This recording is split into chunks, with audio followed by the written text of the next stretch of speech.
Hello dear students, this is Pragati. आपण आता पाहतो आहेत मेथड्स ऑफ रायटिंग सेट्स. तर सेट्सचे दोन प्रकार आहेत मुलांनो. एक आहे लिस्टिंग मेथड किंवा मग त्याला रोस्टर मेथड म्हणता येईल, आणि दुसरं आहे रूल मेथड किंवा सेट बिल्डर फॉर्म. असे दोन नावं आहेत. दोनही मेथडमध्ये मुलांनो, जेव्हा आपण सेट लिहिणार तेव्हा तो कॅपिटल लेटरनी दर्शवला जाणार आणि दोनही सेट्स हे कर्ली ब्रॅकेट्समध्ये लिहिल्या जातात. आता लिस्टिंग मेथड पहा मुलांनो. लिस्टिंग मेथडमध्ये मुलांनो काय काय एलिमेंट्स त्या सेटमध्ये येतात त्याची लिस्ट केलेली असेल आणि प्रत्येक एलिमेंटमध्ये आपल्याला कॉमा द्यावा लागणार आहे, आणि एकापेक्षा जास्त एलिमेंट एकसारखे असतील तर ते सगळे न लिहिता आपल्याला एकचदा लिहायचे आहे, पण सगळे एलिमेंट त्या सेटमध्ये असणं आवश्यक आहे. हे रूल्स आहे लिस्टिंग मेथडचे. तर रूल मेथड काय असतं मुलांनो? रूल मेथडमध्ये आपल्याला एलिमेंट्स लिहायची गरज नाही आहे, पण त्या एलिमेंट्सचे रूल डिस्क्राईब केले जातात. व्हेरिएबलचा उपयोग वर्टिकल लाईन किंवा कॉलमच्या साह्याने आपल्याला तो सेट कसा बिल्ड झालेला आहे ते आपल्याला याच्यामध्ये द्यायचं आहे. चला तर मग आपण प्रॅक्टिस करूया.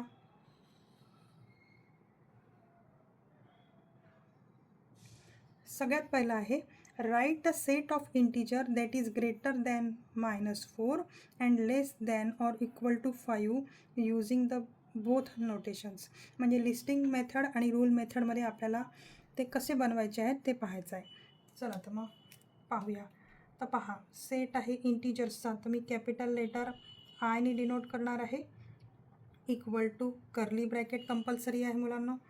तर हे काय म्हणतात? Write a set of integer that is greater than -4 and less than or equal to 5. म्हणजे -4 पासून तर 5 पर्यंत सगळे, म्हणजे याच्यामध्ये -4 टू 5 पर्यंत सगळे एलिमेंट मेन्शन करावे लागणार आहेत.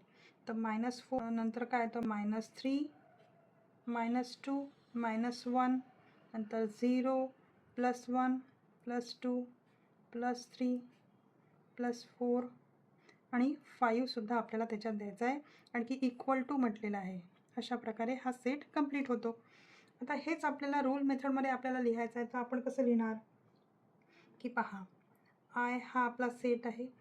I is a set of all, आपण इंटिजर्स घेतलेले आहेत, all X where X is belong to integer. म्हणजे आपण एक्स घेतला त्याच्याऐवजी आणि तो बिलॉंग टू, हे सगळे काय आहेत? इंटिजर्स आहे. म्हणजे X is belong to integers. आता आपल्याला लिमिट्स द्यायची आहे त्या एक्सची. तर मग काय करावं लागेल आपल्याला? एक्स जो आहे हा -4, हे पहा ग्रेटर दॅन -4, म्हणजे -4पेक्षा हा एक्स जो आहे ग्रेटर आहे -4पेक्षा, and less than or equal to किती आहे? 5. अशा प्रकारे हा कर्ली ब्रॅकेट क्लोज होतो. आता पाहूया second example. Write set of natural number less than 6. आता लिस्टिंग मेथडमध्ये कसं बनवणार आपण? तर मी एन घेते, कॅपिटल एन. तर इथे म्हणताय set of natural number less than 6, म्हणजे कितीपर्यंत येणार इथे? 5पर्यंत. तर पहा, नॅचरल नंबर 1 पासून चालू होते मुलांना. 1, 2, 3, 4 आणि 5 एवढंच येणार याच्यामध्ये. आता रूल मेथडने आपण दर्शवणार आहोत हा सेट. तर आपण कसं लिहिणार की X N is a set of all X where X is included with natural number. आणि आता आपल्याला याची लिमिट द्यायची आहे. तर लिमिट देण्यासाठी आपण काय करणार? हा जो एक्स आहे आपला, तो एक्स आपला आहे greater than and equal to 1 and less than 6. अशा प्रकारे हा सेट कंप्लीट होतो आहे. आता पाहूया लिस्टिंग मेथड कसं आपण ट्रान्सफॉर्म करणार रोस्टर मेथडमध्ये. तर पहा, सी हा सेट आहे आणि त्या सेटमध्ये 5, 10, 15, 20 आणि 25 आहे. जेव्हा पण आपल्याला रूल मेथडमध्ये लिहायचा आहे किंवा बिल्डर फॉर्ममध्ये लिहायचा आहे, तर तो जो सेट कशा प्रकारे बनलेला आहे ह्याच्या प्रॉपर्टीकडे आपल्याला लक्ष द्यायचं आहे मुलांना. चला तर मग सुरू करूया. तर पहा मुलांना, C is a set of all X where X काय आहे? इज अ मल्टिपल ऑफ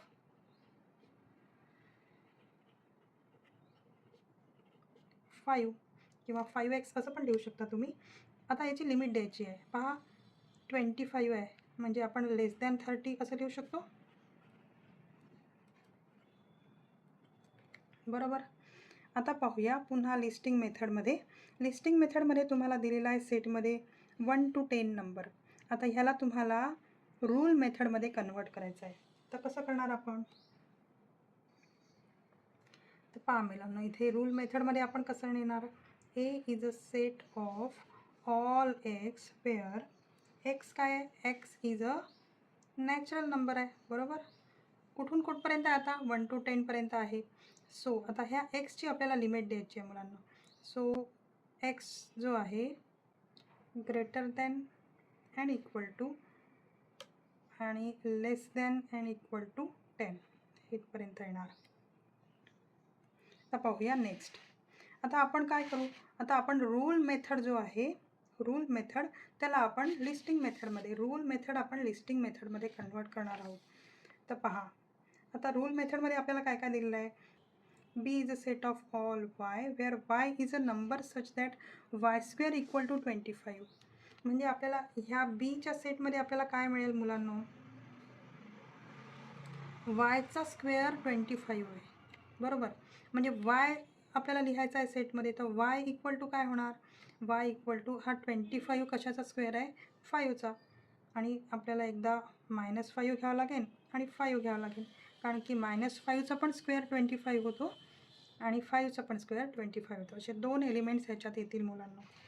आता पाहूया रूल मेथड पुन्हा लिस्टिंगमध्ये. तर C is a set of all Y is a vowel in English alphabet. तर मग आपण सी ह्या सेटमध्ये काय काय एलिमेंट्स येतील मुलांना? ए, ई, आय, ओ आणि यू एवढे सगळे एलिमेंट्स येतील. अशा प्रकारे ही जी मेथड आहे ही एकदम सोपी आहे मुलांना, पण याच्यामध्ये प्रॅक्टिस करणं गरजेचं आहे. Thank you for watching.